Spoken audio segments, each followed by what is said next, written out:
Thank you. Yes, cue to applaud. Thank you. Do you guys have any opening statements? Sorry? Well, thank you for coming. Gentleman, proper gentleman, pro, damn it. I'll make my opening statement anyway. So, because I go back probably a few more years than my friend here. I worked on the Transformers in the 1980s at Marvel Comics. So if you don't know that, what I did was I developed a lot of the characters, I named a lot of the characters, I edited the first 4-issue miniseries for Marvel Comics, and then I wrote most of the next 51 issues as the writer. So, in a nutshell, that was my involvement. Over the course of about 5.5 years, from late 1983 through about, I don't know, midway through 1989, I was working on the Transformers through Marvel Comics and for Hasbro. So over that period of time, I named about 250 of the characters and wrote their profiles and wrote their box copy on the boxes. Period. That's what I did. I broke the toys. So I've been working with IDW Comics for the last 11 years, pretty much since they got the license.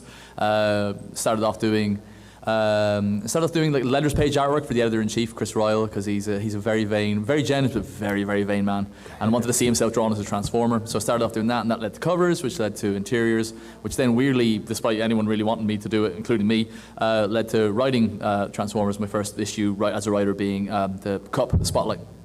And then subsequently I got more and more work with IDW and got lucky enough to sort of work on the Wreckers, the first Wreckers series with James Roberts. And recently we've just done Sins of the Wreckers, which is the sequel to that. But it's mainly been sort of kind of like fleshing out the IDW universe, just kind of, as James and I have both attested to a few times, like trying to just recapture, the good old days. It's like Bob and Simon's stuff is, what fueled us and turned us into the fine, upstanding and well-rounded gentlemen that we are today. So it's, Bob and Simon are kind of like our comic book parents, for better or for worse, whether they want us to be, they want to be involved in paying alimony or not. So yeah, so that's me. And I think one of the things that we have in common is the fact that we're both writer artists, essentially. Yeah, that's true. Yeah. Yes. Yeah. I left out while I was writing the Transformers.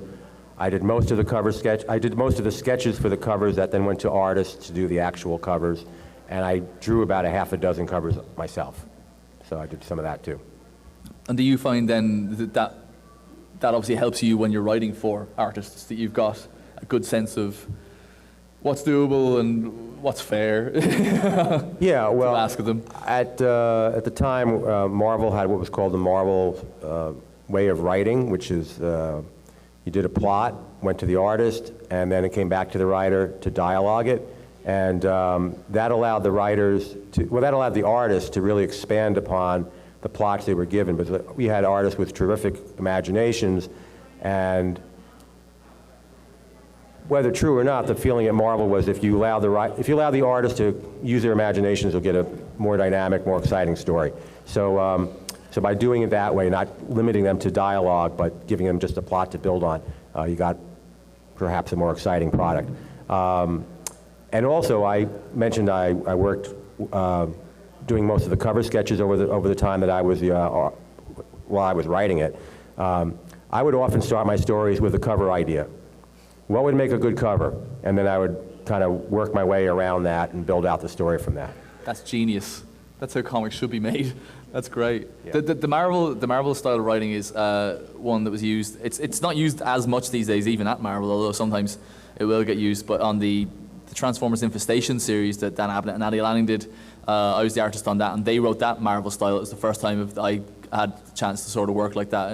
It's kind of daunting, but you've just got to kind of grab the bull with both horns and say, hey, look, I'm being allowed kind of have fun and let loose here. And it is, as Bob says, it's basically like sort of you might get like sort of a page and 5 things that kind of have to happen on that page, and you get to sort of kind of, pick your camera angles and pick your staging and work at it that way. And then obviously when I did some work for Marvel, I worked that way too as well. Like Andy Lanning still prefers to work in that style, and I was working with him. So it's as an artist, it's interesting because so many writers are different. Like Furman writes full script.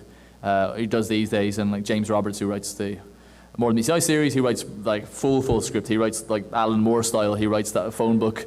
So for a 20-page comic, you might get legitimately might get a 60-page script, which, you know, it's nice that that detail is in there, and it's also daunting when you're the artist drawing it, you know. That's why I don't draw James's scripts anymore. So.